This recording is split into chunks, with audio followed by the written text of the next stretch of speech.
اس house میں کسی ایک جماعت کے پاس وہ مینڈیٹ نہیں ہے. پاکستان کے عوام نے ایسا فیصلہ سنایا ہے جہاں آپ کو مجبوراً مل بیٹھ کے فیصلے کرنے پڑیں گے. کوئی ایک جماعت فیصلہ نہیں کر سکتے. آپ کو اپنے تمام نیشنل اسمبلی کے ریزرو سیٹس مل بھی جائے, آپ یہ کرسی نہیں سنبھال سکتے پاکستان پیپلز پارٹی کے ووٹس کے بغیر. پاکستان کے عوام ہمیں یہ پیغام بھیج رہے ہیں کہ ہمارے لڑائیوں سے وہ تھک چکے ہیں. اگر وہ چاہتے وہ کسی ایک جماعت کو اکثریت دلوا سکتے تھے.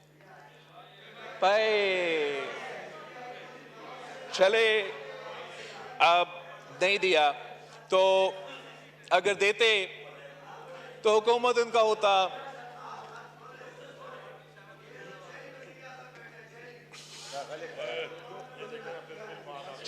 نو کراک دستی صاحب. Anyway, عوام نے نہیں دی ان کو میجورٹی, اور ان کا حکومت یا کوئی پالیسی اس ہاؤس سے تب نہیں بنتا جب تک ہم آپس میں بات چیت نہ کریں. تو اس لیے میں سمجھتا ہوں کہ چاہے وہ نیشنل چارٹر آف ریکنسیلیشن ہو یا charter of democracy, charter of economy ہو, ہمیں آپس میں بات کرنا چاہیے. اگر آپ واقعی الیکشن جیت چکے ہو تو آپ جانتے ہو کہ پاکستان کے عوام مہنگائی کی وجہ سے, بے روزگاری کی وجہ سے, غربت کی وجہ سے تنگ آ چکے ہیں. اگر آپ کو ووٹ دیے ہیں تو صرف اس لیے نہیں دیے ہیں کہ آپ یہاں آ کے گالی دیں.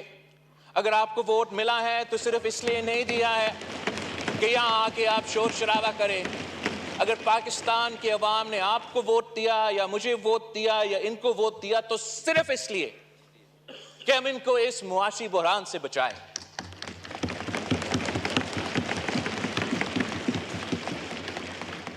میں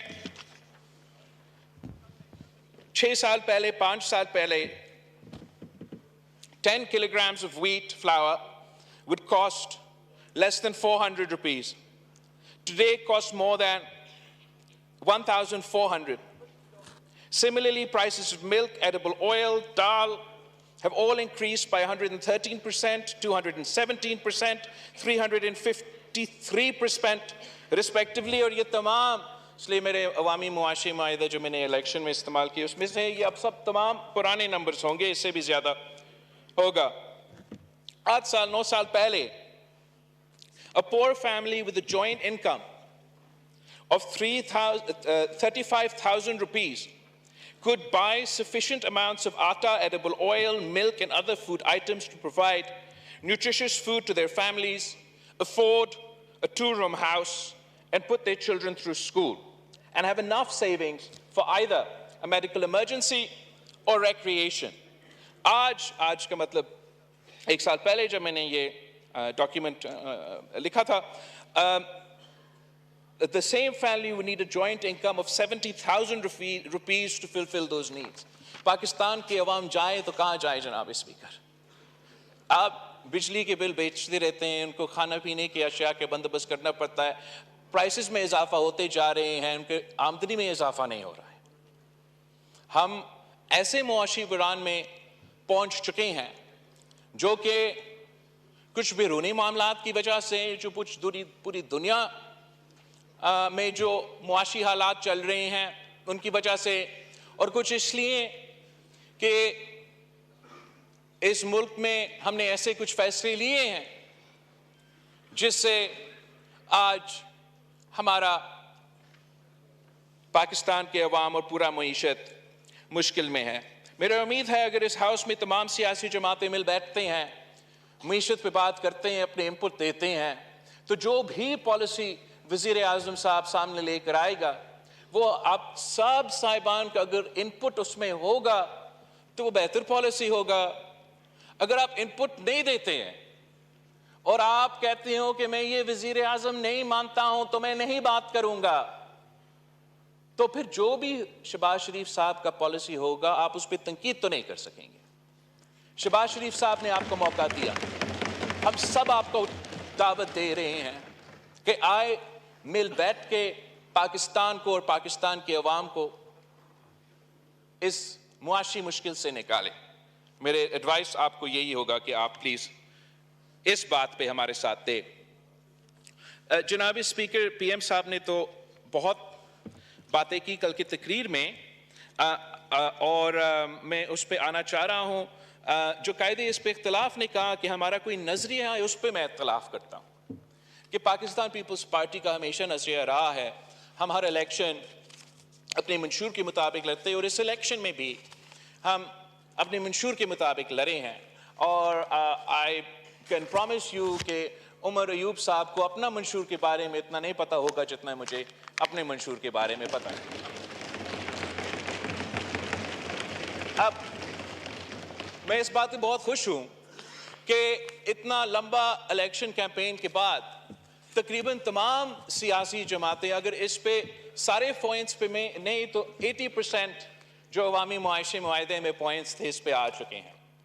پنجاب کے نمائندے ہو، وفاق کے نمائندے ہو، اپوزیشن کے نمائندے ہو، ان کے اپنے تقریروں میں، ان کے اپنے پالیسی سٹیٹمنٹس میں ایسے باتیں کر رہے ہیں جس سے میں بہت خوش ہو رہا ہوں. اس لیے مجھے یہ نظر آ رہا ہے کہ شاید یہ ممکن ہو کہ اس ڈاکیومنٹ کا کچھ جو نکتے ہیں اس پہ عمل درآمد کر سکیں گے. کل شہباز شریف صاحب اپنی تقریر میں پاکستان کی معاشی مشکلات کے بارے میں بات کر رہا تھا، اور جہاں صحیح باتیں کی گئی، ایک تو ایسے باتیں ہیں جس پہ میں اضافہ کرنا چاہوں گا کہ جو پاکستان کی معاشی مشکلات ہے ان کے بارے میں جو بات کیا جاتا ہے، دو ایسے پہلو ہیں کہ اگر ہم ان کو ایڈریس کریں تو وہ فسکل شارٹ فال جو ہے ہم کافی حد تک ایک فسکل سپیس بنا سکتے ہیں. ایک بات کیا جا رہا تھا کہ این ایف سی ایوارڈ کے بعد اور صوبوں کو اپنا پیسے ملنے کے بعد وفاقی حکومت تو قرض پہ چلتا ہے. یہ صحیح تو ہوگا، مگر یہ صرف اس لیے نہیں کہ این ایف سی ایوارڈ کے مطابق وہ صوبے کے اپنے حق دے رہے ہیں، وہ اس لیے کہ 18ویں ترمیم کے مطابق جو سٹیپس وفاقی حکومت کو لینے چاہیے تھے وہ نہ میاں صاحب کا 2013 کا 2018 تک کا حکومت میں ہوا، اور نہ 2018 سے لے کے خان صاحب کی حکومت میں یہ ہوا کہ جو 18ویں ترمیم کے مطابق وہ وفاقی وزارتیں جو ڈیوالو ہونا چاہیے تھے 2015 تک وہ ڈیوالو نہیں ہوئے، اور اب ڈبلنگ چل رہا ہے. یا وفاق میں وہ وزارتیں ہیں اور ہونا تو وہ صوبائی حکومت میں ہونے چاہیے. وہ وفاق میں جو بیوروکریٹس بیٹھتے ہیں، ود آل ڈیو ریسپیکٹ، وہ ہمیں بھی کہتے ہیں، وہ ان کو بھی کہتے ہیں. انہوں نے خان صاحب کو بھی یہ بتایا تھا کہ ہم تو دیوالیہ ہو چکے ہیں صوبے کی وجہ سے، انہوں نے تو سارا پیسہ لے لیا ہے. حقیقت یہ ہے جناب اسپیکر کہ 18 وزارتیں ایسے ہیں جن کو ڈیوالو ہونا چاہیے تھے 2015 میں. ان کا سالانہ خرچہ آپ کو پتا کتنا ہے؟ سالانہ 328 بلین روپیز.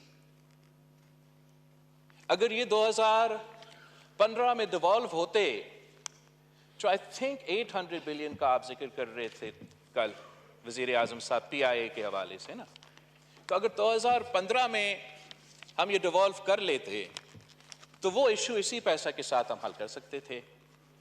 آج بھی آپ کا حکومت بننے جا رہا ہے، اس حکومت میں پاکستان پیپلز پارٹی کے وزراء نہیں ہوں گے. اگر ہم ہوتے تو 9-10 وزارتیں تو ہم لے لیتے. تو میں آپ آ جائے تو ہم بھی آ جائیں گے بھائی.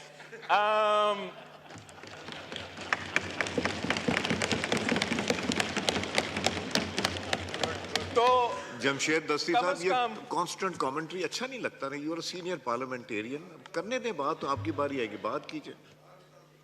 تھینک یو جناب اسپیکر. تو ہمیں جب بھی میں یہ ایشو اٹھاتا تھا الیکشن کیمپین کے دوران تو مجھے کہا جاتا تھا کہ آپ تو کولیشن گورنمنٹ بنائیں گے، آپ کو تو آپ یہ کیسے قدم اٹھائیں گے. تو اب میرے خیال میں یہ موقع ہے کہ شہباز شریف صاحب یہ انقلابی سٹیپ لے سکتا ہے کہ کچھ ان وزارتیں میں اگر آپ ایک دم سے ختم کر سکتے ہیں تو زبردست، اگر ایک دم سے نہیں تو ایک ٹرانزیشن تو آپ کر سکتے ہیں 1-2 سال میں ان کو ڈیوالو کر کے. جو تھوڑا بہت کوآرڈینیشن وفاق کو ویسے ہی کرنا چاہیے وہ آپ یہ